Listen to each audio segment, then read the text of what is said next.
Hello everyone! Magluluto nga tayo ngayon ng kalyos at ito lang ang ating gagamiting ingredients. Beef tripe, beef shank or yung paa ng baboy, baka, sibuyas, inilagay ko na dyan yung konting sili para may twist siya na maanghang. Bawang, tomato paste, liver spread para pampalapot, garbanzos, lagyan din natin ng nor beef cubes para lalasang lasa talaga siya, at hotdog yung ilalagay natin instead of chorizo. Ayan, so igigisa nga natin ang ating ingredients.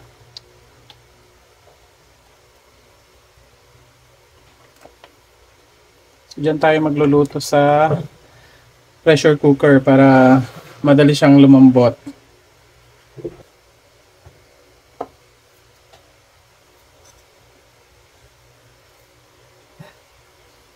Unahin natin yung bawang.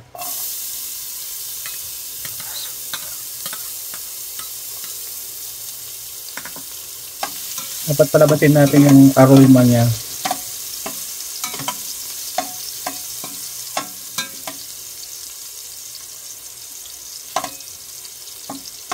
Mag brownish lang siya ng konti, okay na yun.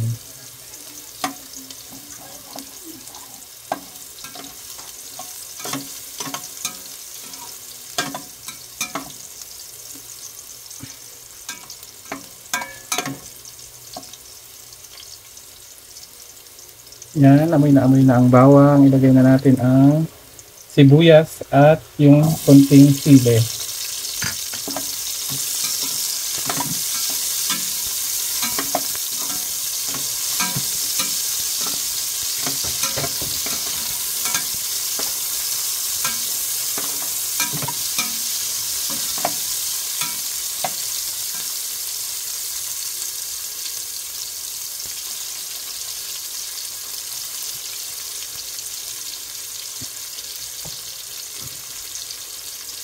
Yan, pwede na natin ilagay yung paa ng baka, beef shank. Dalawa lang ang ilalagay ko kasi dalawa lang naman kami kakain. Pwede na rin ilagay yung beef tripe. Naka-slice lang siya into strips para madaling maluto at madaling makain.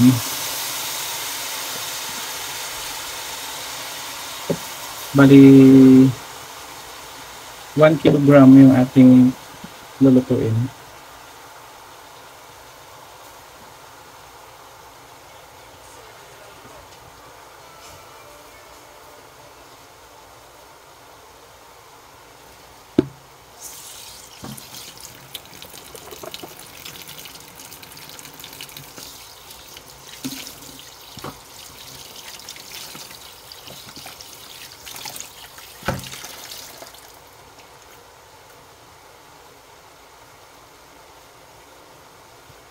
Haluin lang natin siya.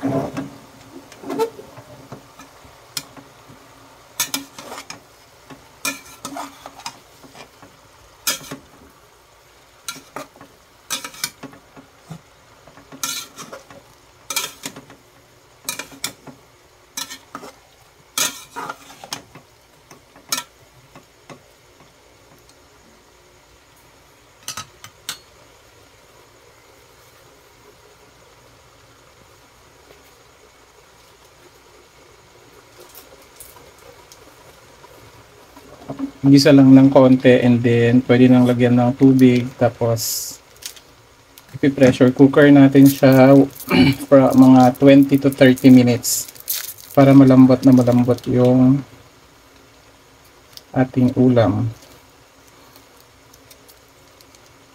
Ilagay na rin natin yung cubes, beef cubes.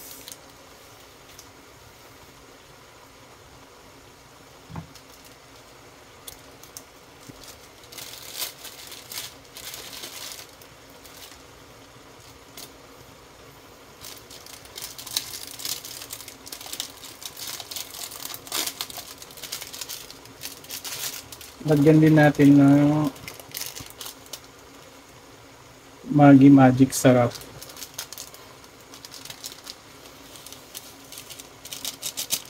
Bali, isang pakete nga po kasi 1 kilo naman yan. Mahigit.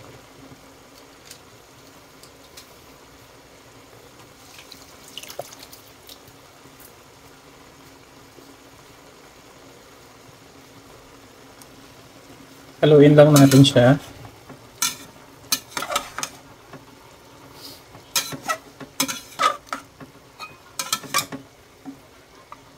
Hindi pa napi-pressure cooker, nahihiwalay na yung isang yung laman ng isang shank.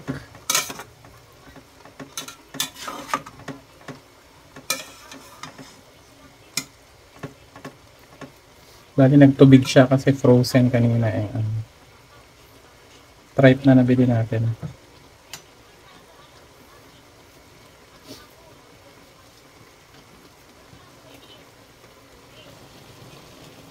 Ayan, kumukulo na nga siya.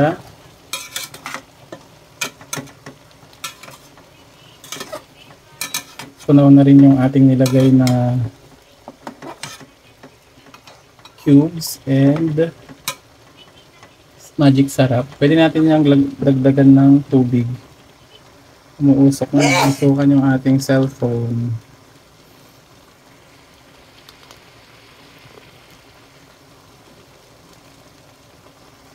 Ayos muna natin.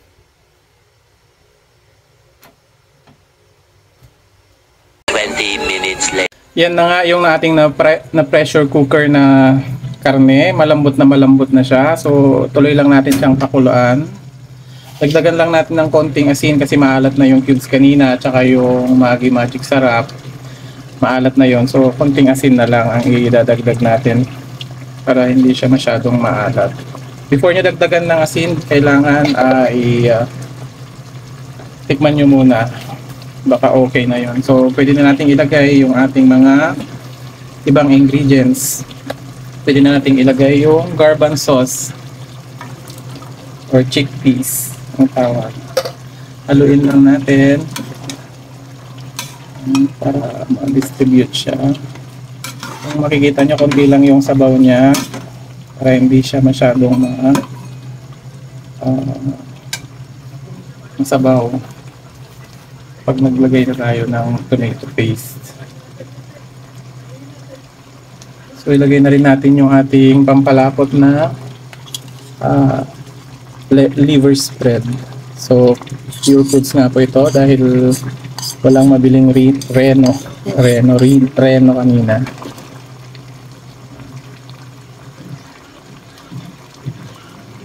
Kumapit na siya sa gintong kutsara. Ayan, kung gusto nyong sanlaan to, sanlaan.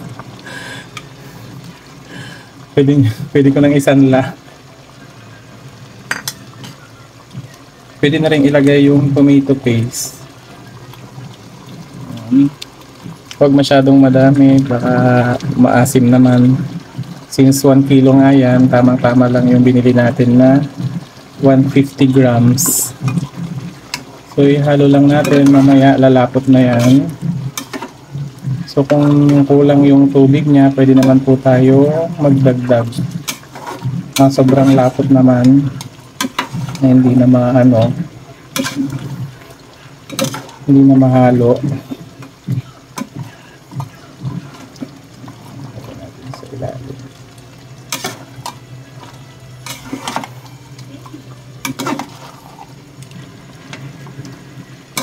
Kung kulang nga yung tubig niya, pwede tayo magdagdag.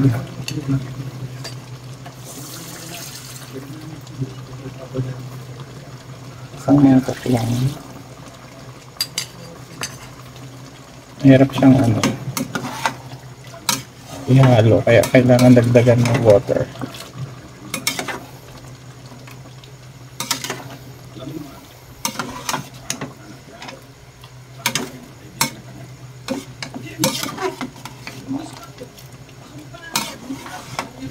Huwag nyo lang pabayaan na hindi haluin kasi matututong yung ilalim niya dahil malapot na yung ating sauce.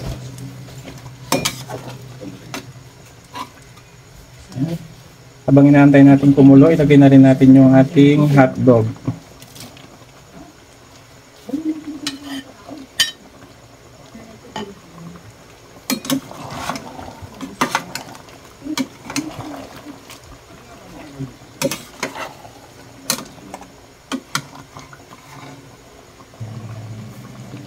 Pinaas natin ng konti yung camera para makita nyo yung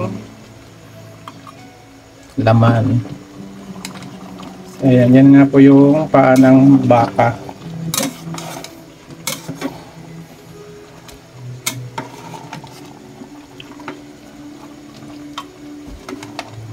Ayan. Parang ang sarap ng kainin. Makulo na nga po siya.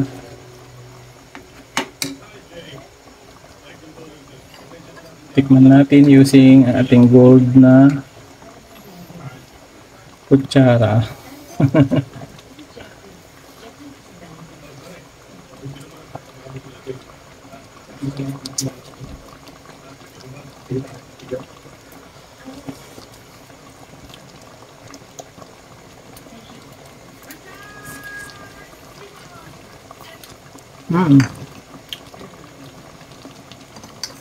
Sarap.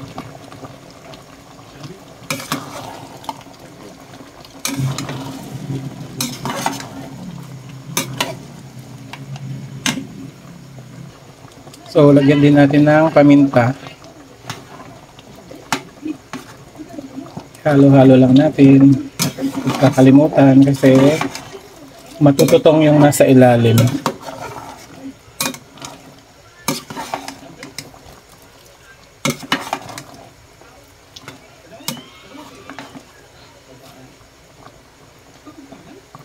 Tikman ulit natin using kutsarang ginto.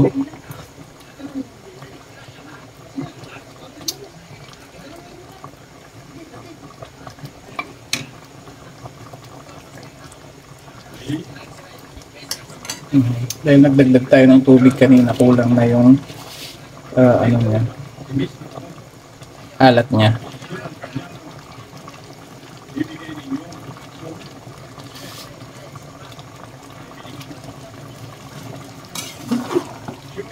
Kung nasobrahan nga po ninyo ng tomato paste at maasim, pwede pa kayo magdagdag ng konting sugar. Pero ito pong ating niluto ay hindi na po lalagyan ng sukal kasi nga konti lang naman yung tomato paste na nilagay ko. Yung 150 grams ay mga 100 grams lang ang nailagay ko. Tikman ulit natin dahil nagdagdag tayo ng asin.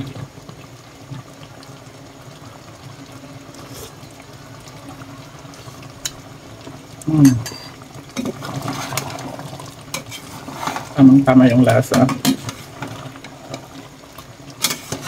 Maanghang.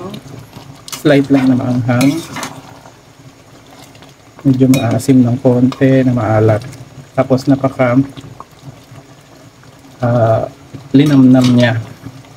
Dahil siguro yon sa beef cube saka yung Maggi Magic sarap. So, nung pa inaantay natin, kainan na! Ayan na, kainan time na. So, titikman na natin. Ayan, ubos na naman ang kanin. Ito yung laman ng yung paa. Sama natin ng isang strag. Tikman na natin.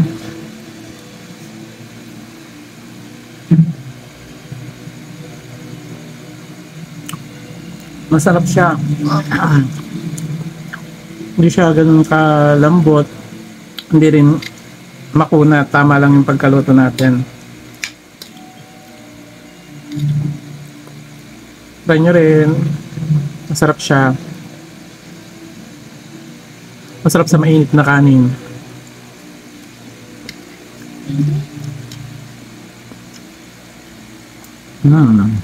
Masarap. Bye. Thank you for watching.